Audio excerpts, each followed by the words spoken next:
Imagine a liquid that burns on water, a weapon that saved an entire empire from collapse and then vanished without a trace.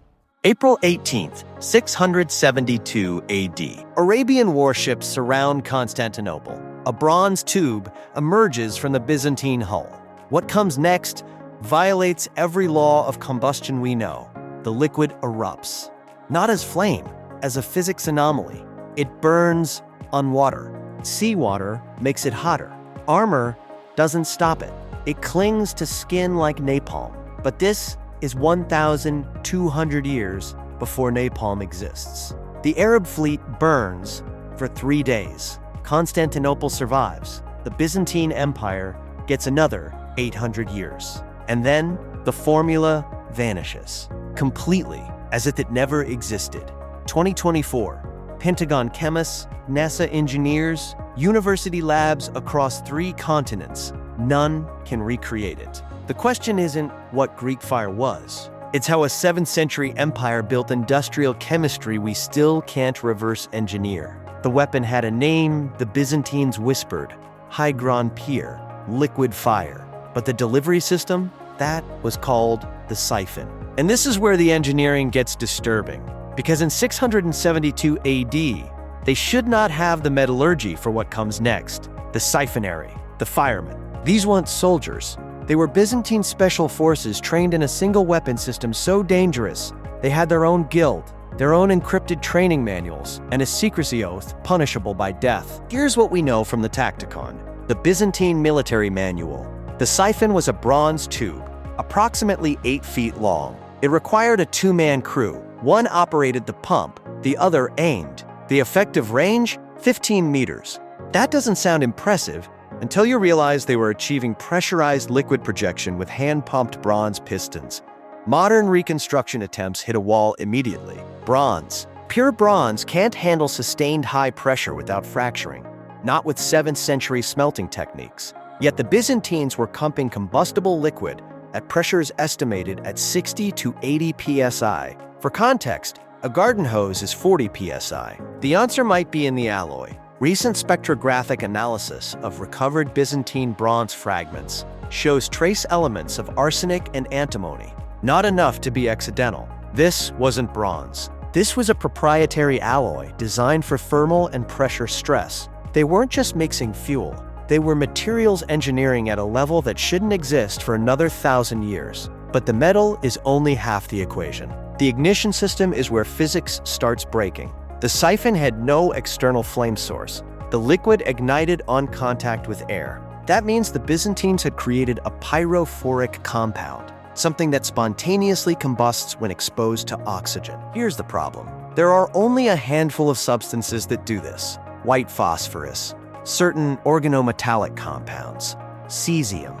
All of them require industrial-scale processing. The Byzantines allegedly used quicklime, calcium oxide, but tests show quicklime alone doesn't generate enough heat for sustained combustion on water. There's something else in the mixture. And then there's the nightmare fuel. Greek fire couldn't be extinguished with water. Accounts from the Battle of Constantinople describe Arab sailors jumping into the sea to escape the flames, only to watch the fire follow them beneath the surface. Water didn't dilute it, water fed it. This is chemically insane. The leading theory? Calcium phosphide. When it contacts water, it releases phosphine gas, which is both toxic and spontaneously flammable. But calcium phosphide requires phosphate rock and high-temperature furnaces.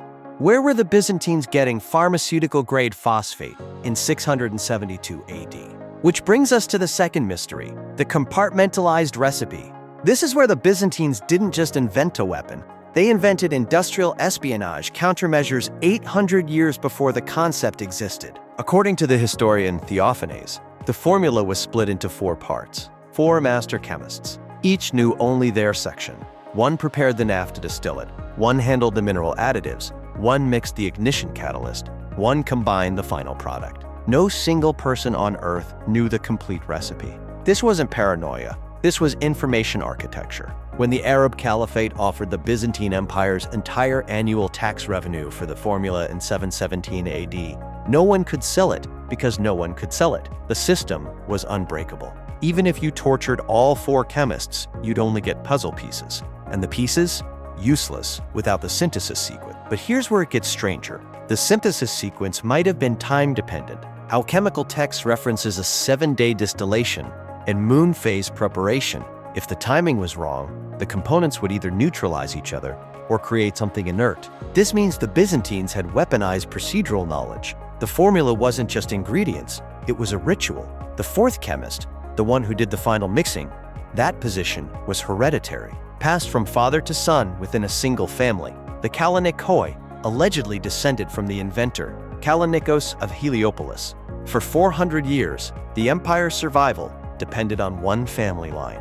Then, in 1204, the 4th Crusade sacks Constantinople. The Kallinikoi family gone, and with them, the synthesis sequence. The weapon doesn't die immediately. Sporadic use continues until 1453, the fall of Constantinople. The Ottomans breach the walls. In the chaos, the last remaining Siphonarii destroy their equipment. One Byzantine account describes them throwing the bronze siphons into the sea so the infidels would never possess the fire of heaven. Modern marine archaeology has never recovered a single intact siphon.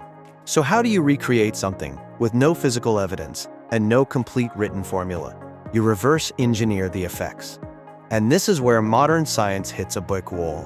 In 1960, Greek chemist Stavros Pentakis mixed Byzantine-era recipes based on surviving texts. He created something that burned. It floated on water, but it didn't sustain combustion underwater. Close, but wrong. 2002, U.S. Defense Department funds Greek fire research at Johns Hopkins University. The goal? Modern naval applications. The team uses every surviving Byzantine text, every chemical analysis of Mediterranean soil samples from ancient weapon foundries. They produce a liquid that ignites on contact with water, reaches 2000 degrees Celsius, and adheres to surfaces. But it requires modern petroleum distillates. The Byzantines didn't have petroleum refineries. This is the core mystery. The Byzantines achieved a result we can only replicate with 21st century industrial chemistry, which means either, 1, they had an industrial process we completely lost, 2, there's a natural substance in the 7th century Mediterranean that no longer exists or is no longer accessible, or 3, the accounts are exaggerated and Greek fire was effective but not supernatural. Let's examine option 2, the extinct source hypothesis. Byzantine texts reference naphtha from Medea, modern-day Georgia and Azerbaijan. These regions had natural oil seeps, petroleum bubbling from the ground. But here's the problem. Modern petroleum from that region doesn't produce pyrophoric reactions, which suggests the medieval oil seeps had a different chemical signature. Natural petroleum composition varies wildly based on source rock geology and thermal maturation. Ale from a seep that was active in 700 AD might have contained higher concentrations of volatile aromatic compounds, benzene, toluene, that have since evaporated or been geologically altered over 1,300 years. We might be looking for a fuel that no longer chemically exists. But there's a second candidate, sulfur. Not ordinary sulfur, polymeric sulfur. When you superheat sulfur above 160 degrees Celsius and quench it rapidly, you create a rubber-like substance that's intensely reactive with water. It produces sulfur dioxide gas and heat. Mix this with the right oils and metallic salts, and you get a substance that ignites violently when wet. The Byzantines had access to volcanic sulfur from Sicily and Santorini. 2019, MIT material science team creates a Byzantine-style incendiary using polymeric sulfur, calcium phosphide, and naphtha distillate. It works. It burns on water. It sustains combustion for 12 minutes. But, there's always a but, the synthesis requires temperature control within 5 degrees Celsius margins. 1 degree too hot, the mixture detonates. 1 degree too cool, it doesn't polymerize. Did 7th century Byzantines have precision thermometry? The answer might be procedural thermometry. Ancient alchemical texts describe monitoring reaction temperature by observing color changes in heated metals. Bronze turns specific shades at specific temperatures. A skilled chemist could maintain plus 10 degrees Celsius accuracy by watching a bronze stirring rod. It's crude, but it's possible. The Byzantines didn't need digital thermometers. They needed generational expertise, which brings us back to the Kallinikoi family. 400 years of unbroken knowledge transfer, father to son. That's approximately 15 to 20 generations of accumulated procedural expertise. The ability to judge temperature by firelight, to assess petroleum quality by scent, to know the exact stirring rhythm that prevents detonation. You can't write that in a manual. You can only live it. 2024. The most recent attempt comes from the Hellenic Navy Research Center. They're not trying to recreate the exact formula anymore. They're trying to recreate the manufacturing culture. They've established a 10-year apprenticeship program where chemists learn Byzantine alchemical techniques, not from books, but from repetition, observation, and failure. The first graduates won't exist until 2034. Because here's what we've learned. Greek fire wasn't just a chemical formula. It was a living technology, a synthesis of materials science, procedural knowledge, industrial security, and generational craft mastery that could only exist in a specific time, place, and culture. When that culture collapsed, the technology didn't just become lost, it became unrepeatable. Modern chemistry can create incendiaries, napalm, white phosphorus, thermobaric weapons, but we create them through industrial infrastructure, petroleum refineries, phosphate mines, precision manufacturing. The Byzantines did it with charcoal furnaces, bronze pumps, and family secrets. That's not less advanced. That's differently advanced. And we still can't bridge the gap. The final mystery isn't technological, it's archaeological. If the Byzantines used Greek fire for 781 years, where's the physical evidence? No intact siphons, no residue samples that definitively contain the formula, no chemical waste sites. It's as if they sanitized history. Every battlefield where Greek fire was used shows burn patterns in the archaeological record, but no chemical signatures that don't match natural fires. Two possibilities. One, the Byzantines deliberately destroyed all evidence when they knew the empire was falling, a scorched earth policy for their own technology. Or two, the chemical components were so completely consumed by combustion that they left no trace.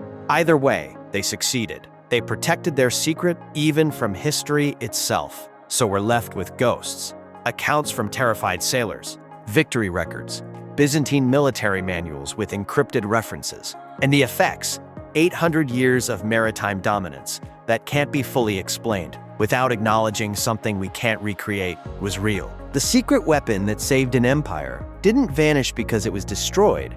It vanished because it required a civilization to sustain it, and civilizations are the formula. But this wasn't the only structure built with this precision. The next one is even harder to explain. So make sure you hit the subscribe button to be with us on this journey.